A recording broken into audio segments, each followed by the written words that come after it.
Welcome back, everyone. You are listening to the Spiritual Bazaar, and this is an anonymous audio cast by someone on the road to recovery and exploring spiritual paths and the mystery of life.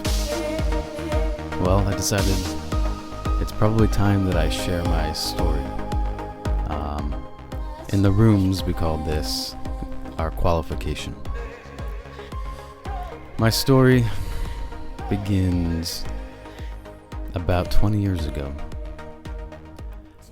In high school, I probably first experimented with alcohol when I was 14.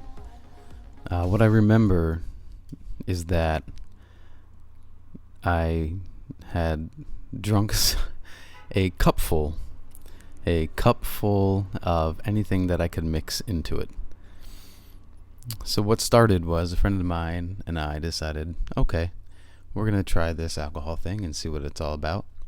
We took a couple of shots of what I can't remember. Waited probably a few minutes and thought, I don't really feel anything. So tried a couple more shots, waited a few more minutes. I don't know. I don't really feel anything. Do you feel anything? No, I don't feel anything. And so this went on for a few more minutes. So I decided, well, let's just see what we have in your parents' cabinet. And we pulled out a bunch of bottles. I mixed a bunch of different liquors into a 16-ounce cup and poured quite a bit. I added Coke to it. I held my nose, and I chugged the entire thing. After that, all I remember is getting lightheaded-ish, falling over a couch, a friend of mine dragging me around by my feet on a tile floor. I guess they thought that was funny because they were pretty buzzed themselves, but they didn't drink as much as I did. They didn't do that whole chugging of a cup. The next thing I remember, I wake up in the bathroom, in a bathtub, naked, with my friend and his sister taking care of me, cleaning me off, because apparently I had thrown up all over myself and thrown up all over the place. So this was in the afternoon, because we thought, well, the parents are going to be away for about 4 hours. We can try this drinking thing, see what it's about, and then, we'll be fine by the time they come back. Well, I had no concept of what even being buzzed was like, let alone getting drunk. And I took it to the next level on my first go and got to the point where I was practically throwing up blood. Now, that should have been an indication for me. Anyway, later that day, my parents came to pick me up, or my mom, I think it was just my mom actually, came to pick me up. And I was completely out of it, but because I had thrown everything up and was fed water and cleaned up, I was coherent by that point. I'd gotten rid of all the alcohol out of my system because obviously your body can't process that much. And I had a couple of hours to get to the point where I was basically buzzed and I lied. And we came up with a story and said that we were playing football, and I had run into the garage and hit my head in the garage, and maybe I had a concussion, and that's why I was out of it. And we really thought this story would fly. We really did. For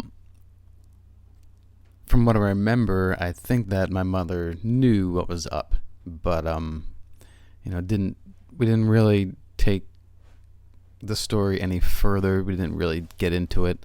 Um, Maybe she didn't know that I was drinking, but I'm pretty sure she did. And I think maybe there was a hope there that, okay, they're just experimenting. And we did. We experimented, and went bad. Um, of course, the next that week after that weekend, going back to school, I had to share that story. I had to share my story that I got drunk. Yeah, first time I got drunk, and I thought that was pretty cool within itself. Of course, I didn't share all the details of how it actually ended up for me. I could have very easily have gone to the hospital with what I did, but I was very fortunate, and I guess that teenage body was able to recoup and recover quite fast. So that was my first experience drinking. A blackout drunk, right from the beginning. After that, there was an occasion here and there, parties in high school. Sometimes when I would drink, I'd get extraordinarily emotional. I mean, just everything was hyper sensitized for me. My emotions, my feelings towards other people. I would drink and fall in love with somebody that night, and oh my God, I can't have them. What am I gonna do? There's a couple times I think I cried. I was just a wreck. But in time, I think I had gotten used to drinking a little bit, and this wasn't a lot. This was once in a while. But I had some control over my drinking to a degree. And it really wasn't a problem until I went to college. When I went to college, it was right from the get-go, day one, trying to figure out how to get alcohol. Because I was free, man. I could do whatever I wanted to do. And I loved that feeling that alcohol gave you, that sense of inhibition. It took away my insecurities, and I didn't feel as self-conscious, and I felt like I could be more social that way. So every night, as much as I could, I tried to get as much alcohol as I could.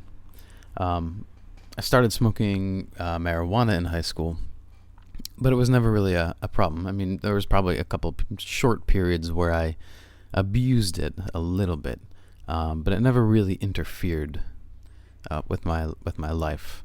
It didn't have much of a negative impact at all.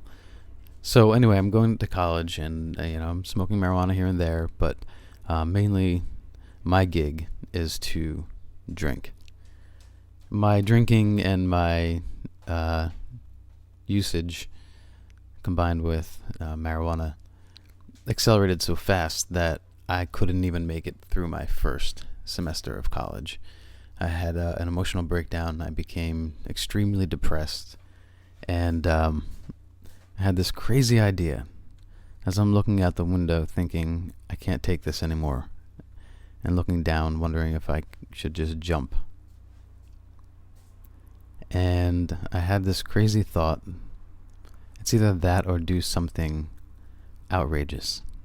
And at the time I was reading this book about these shamans that lived in Hawaii. And I thought, you know what?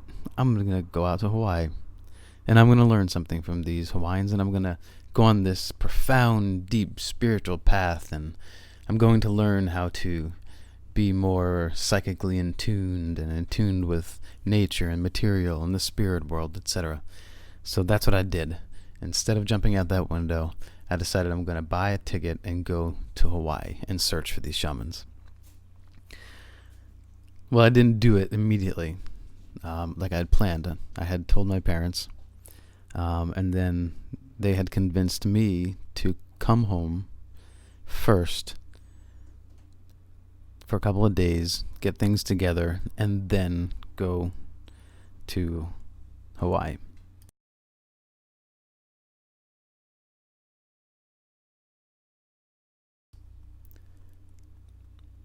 So, by the time I got on that plane, having not done it immediately after I had the thought and the initial plan, I was beginning to have doubts about what I was doing.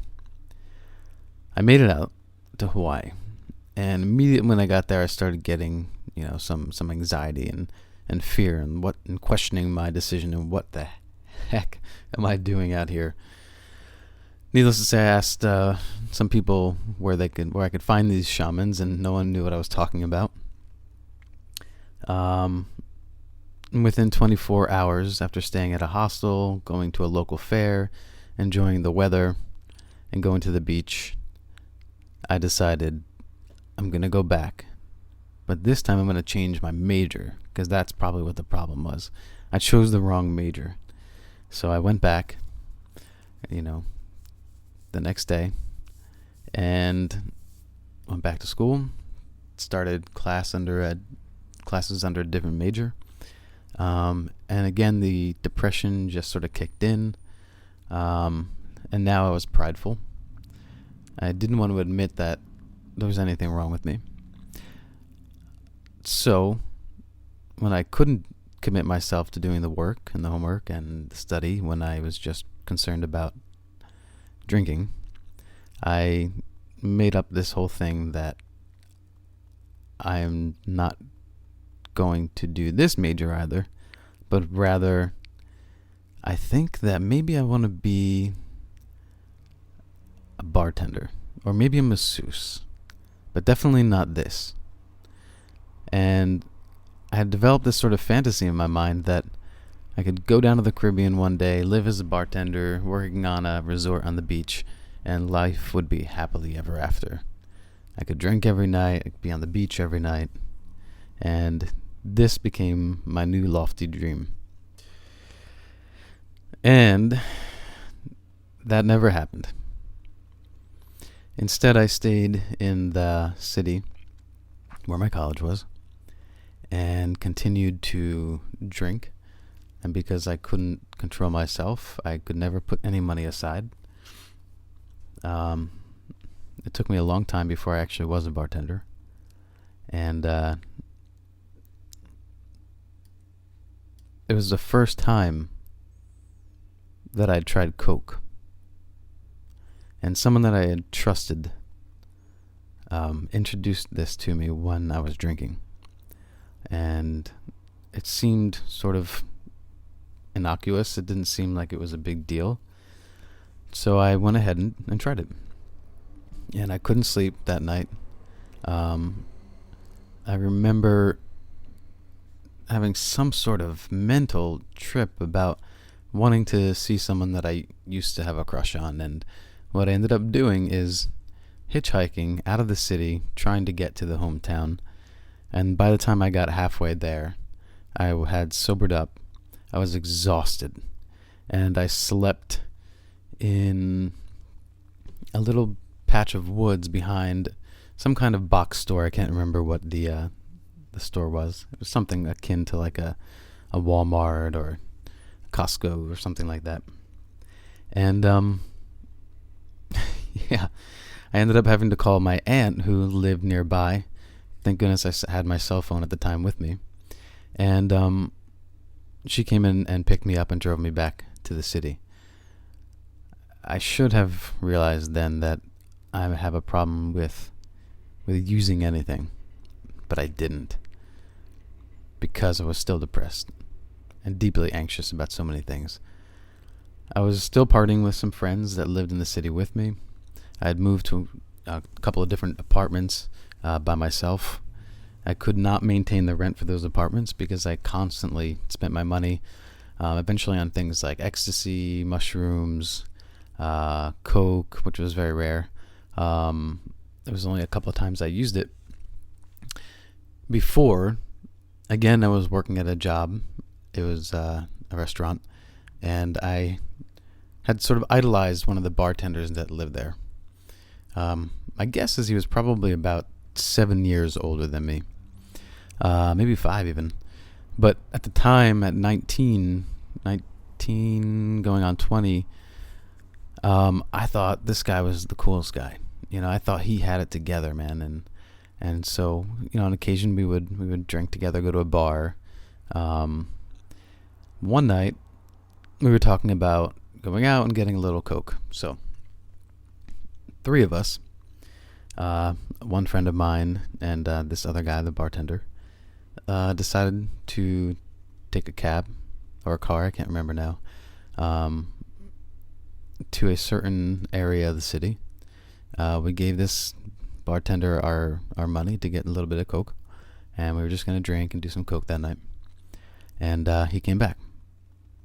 And on our way back to the apartment, we were just going to hang out and chill, maybe watch a movie and do whatever. I have no idea.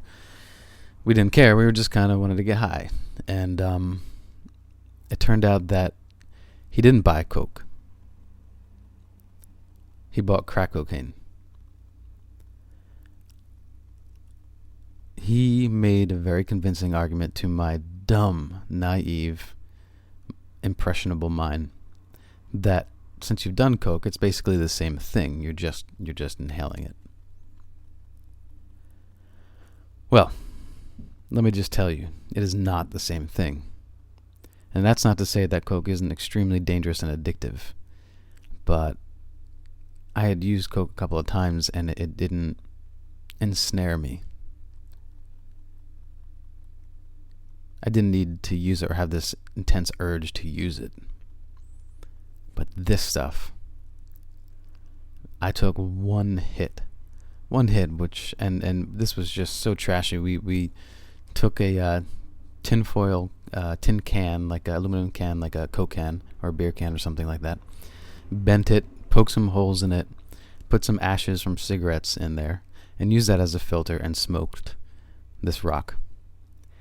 And the only thing I can explain to you is it's like an extreme flood, a rush of euphoria. It's something beyond even my vivid imagination at the time. I couldn't even understand it. It was something so much more profound and bigger than me. It was like heaven. If heaven was supposed to feel like something, that was it. And so we all smoked a little bit. The other two picked up their beers, went into the room, and started watching some TV like nothing had happened. I sat there at the table because something clicked, and I smoked the rest of what we had until my head hit the table, and I just sat there in this euphoric ocean of pleasure, and just sat there. I couldn't move, totally immobile, could barely think, because nothing else mattered at that moment. It was like I found the answer to everything. Well, after that, it was probably some time before I actually used again, but it was always there from that moment on in the back of my mind, talking to me. Sometimes a whisper, sometimes a shout. And what happened was in time I started sneaking out on my own here and there and buying some and going home and smoking it. And then I learned how to smoke a crack pipe, and I learned how to be sneaky, and I learned how to find the people that sell this stuff. And so I tried to keep this a secret. You know, maybe I'd be hanging out with friends and then I'd skip out of the bar early or leave the party or the apartment early and say, I'm going to go home. I'm wasted. I'm going to go to bed. And the only time I ever went out and bought this stuff was when I was drunk. And since most nights I was drunk, I had this constant, eternal, internal battle to fight off this urge. And sometimes I won, on occasion I lost. Maybe the seasons would change, and winter, I definitely had seasonal anxiety disorder. Winter definitely put me into a deep depression. And the way I fought that depression off was to drink, and smoke a little weed here and there. And of course, now with my new friend, crack cocaine. So this went on for a little while. Again, I couldn't barely maintain a job. I'd lost a job. I'd started a job or quit a job, and eventually, I completely gave up and I moved back home. At this point in my life, I had started massage therapy school. Did one semester, dropped out, because I guess that's what I did. And started again the next year. And started a semester and dropped out. So then it was back to, yes, I'm supposed to be a bartender. That's what I'm supposed to do. That's what I'm going to do. I'm going to go down to the Caribbean. I'm going to go somewhere where I'm not around this atmosphere that makes me feel depressed. I'm not going to be around the drug that is taking me down. And I will just live a joyous, free Caribbean life. So that was my next goal. Eventually, I did learn to bartend. I had since moved back and forth home to live with my parents, and that was good because it would take me away from the area where I could get the crack, and instead I would just drink. But eventually this led to a DWI. And that was a really shocking thing because I knew that night. It's like I knew. I had said to somebody earlier that night, like, look, okay, I'm going to stay with you near this club that we're going to go out to. And I'll park my car nearby. And, because I don't want to end up driving home because I know that we're going to get drunk. So I'm thinking about this. I'm trying to be responsible about this. I go to the bar that night. And I told myself that I needed to eat something before we went out. So I went to a bar at this friend's work where I also worked before we would go out, waiting for them to get off their shift. And I sat down and I had some beer. Well, I'm an addict, right? So what happened? I had the first drink and I got that nice warm buzz feeling. Then I had a second drink and I was feeling really good. And then my appetite subsided. And I decided, no, I'm good. I'll just drink some beer because beer's got some sugar and it can be kind of filling. So that's what I did, and I didn't eat that night. We went out to the club. We started doing shots. I was having a little bit of fun.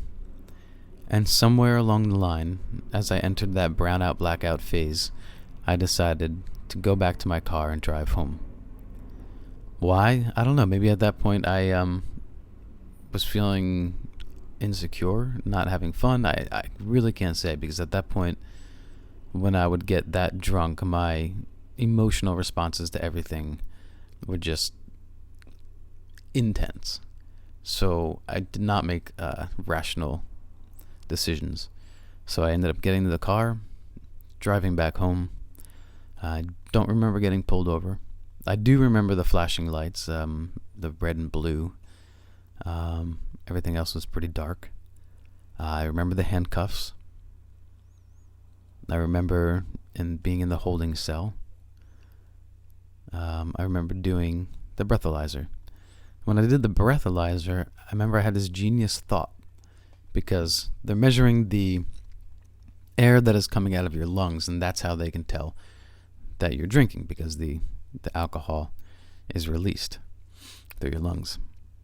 So I thought, you know what? I'm going to breathe in through my nose, hold it in my mouth, and then blow that way. So that way the air I'm actually blowing is the air that I took from the outside, not air that's coming from my lungs. And I tried that a couple times, and I remember the officer saying, no, you have to blow a lot harder. And I had no choice. I had to take a deep breath, and there you go. And I failed. It was extremely humiliating. I definitely had some sort of emotional breakdown in the holding cell. I remember my father having to come and pick me up. And the next thing I remember is waking up the next morning wondering, was that real? Did that actually happen? And I felt this heavy fear come over me. And then when I had to face it and I spoke to my father, yep, it happened. So, I dealt with all the legalities of that. Kept my job at that place. Picked up another job because we were moving into the winter season now. Tourism season was over. And managed to get rides and do whatever I can to get to and fro work. So now that this experience happened, I realized, okay, I need to be really smart about how I'm drinking, I was trying to be smart about it. I had thought about the potential consequences. I could have killed somebody that night. And so I came to the conclusion that I need to go back to a city. And this time it was a different city, because then I can just take public transit. I lost my license anyway for a while. So why not move to a city where I don't have to worry about getting rides to work, and I can drink. I can drink and not have to worry about causing an accident. I can just get on the subway or take a taxi. So that was my solution. I really thought that was going to work. By this time, I had refocused my ambitions on another career. Acting, which was a part of my original career. Originally, I went to school for music theater. And that's what I decided I was going to pursue when I went back to this other city. Got there. By this time, I hadn't smoked crack in a long time because I was living in an area where I couldn't get it, or rather I didn't know where to get it. And that was fine with me. I was okay with that. But now that I was in this other city, I did have that fear. I thought, I need to really be careful. I can't do that other stuff again. The problem is I moved into a part of town where this sort of drug use is prevalent, or at least prevalent enough that you can find a drug dealer just about anywhere. And the unfortunate consequence of having learned the ability early on to pick out people who sell this stuff is that it never goes away.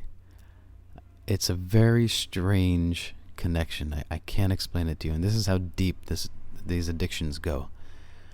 I could be walking on the street, make eye contact with somebody, and know instantly whether I can get what I'm seeking from them or not, just by eye contact with a stranger.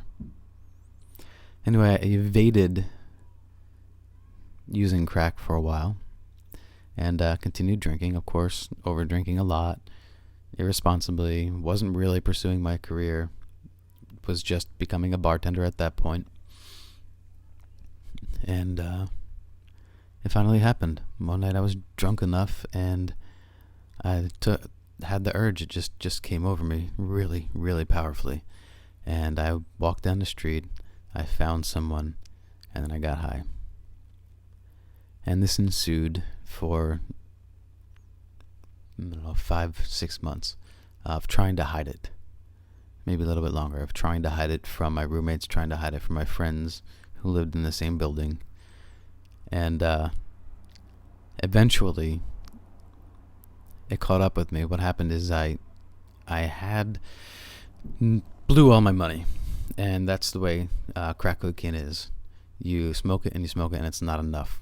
10 minutes later, 15 minutes later, half an hour later, you're dying for more. So you keep buying and buying and smoking.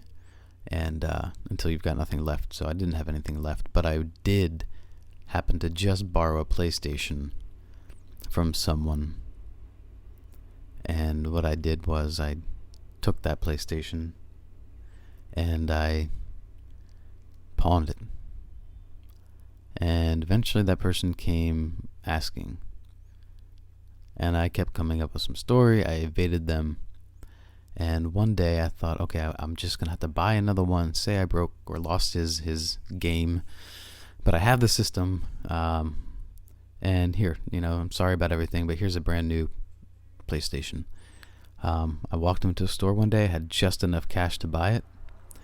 And what did I decide to do? I said, I'll do it tomorrow. I could use a little drink right now. And I went out to a bar and I got some drinks. Needless to say, I never got the PlayStation. Finally, people could see that I was hiding something, that I was evading. I had some characters that were coming up to our building because of me. And there was basically an intervention of friends. And it was the first time I admitted to anybody my problem. It was extraordinarily shameful experience, because at that point you've come to the utter conclusion that you're not who you thought you were at all, and to admit that you have a problem to other people, that is not easy. That is really not easy. Sounds like it's something you could just say, but it's not easy at all, because you hate yourself. You hate what you've become. And anyway, I tried, upon suggestion, of going on a marijuana maintenance program for a while. Well, the marijuana maintenance program doesn't work. So if you've ever thought about that, I'm here to tell you. It can be a substitute, and it may not have the detrimental effects as alcohol or some other serious drug, but it does keep the burner, the starter flame alive. That little bit of predilection towards using something that can take you out of your own mind. You're sort of just keeping the burner on low, and you're not recognizing the psychological problem and the physiological problem. And all you're doing is buying, well, I shouldn't say you, but I was buying myself time away until eventually it would catch up with me again, because I didn't put the fire out. Because every time I use something to take myself out of my own self, because of insecurities, fear, shame, etc., blah blah blah, I'm keeping that door open to using something even stronger. Well, it wasn't too long after that I ended up going into a 12-step program, and I felt like I was home. That first meeting, I felt like I was home, and it was a little weird, a little scary, but I realized right then and there I was in a good place, and that was the beginning of my road to recovery. So I'm going to stop right there for now, and I'll continue in the next episode. If you have any questions for me, you can always go to spiritualbazaar.com. Email me. You can also go to Spiritual Bazaar on Instagram or on Twitter. And on Twitter, it's Spiritual BIZARR. If you have any feedback, or can you relate to this story at all, then let me know. I'd love to hear from you. And that's it for now. Until I continue on with this story, be well, everyone.